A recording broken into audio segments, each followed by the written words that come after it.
Hi everyone! Today we're going to talk about punctuation. Punctuation is the name for specific kinds of marks used in writing.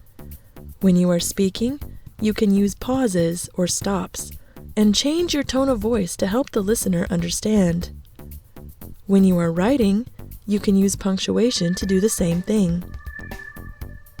Punctuation can help us when we read to understand what is written correctly.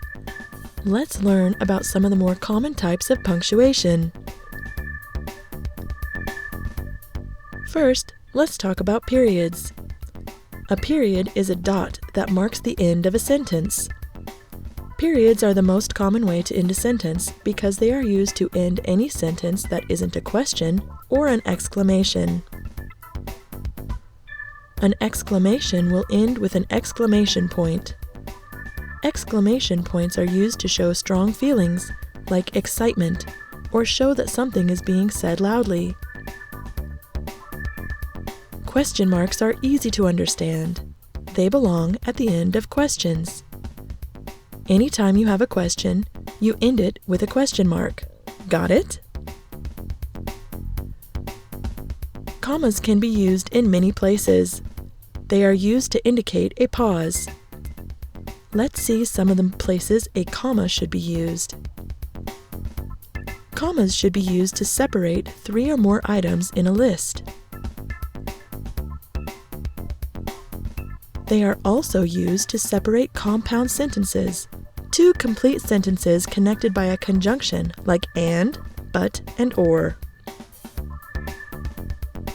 Commas are used after introductory words, clauses, or phrases to set them apart from the main sentence. You should also use commas to separate the name of a city from its country or state, and to set apart the day of the week or month when writing a date. Finally, commas are used to separate quotations from the rest of a sentence. A quotation is something that someone else has said or written. Quotation marks are used at the beginning and end of a sentence or phrase to show that it is being written exactly the way it was written or said originally. The last punctuation mark we are going to talk about today is the apostrophe.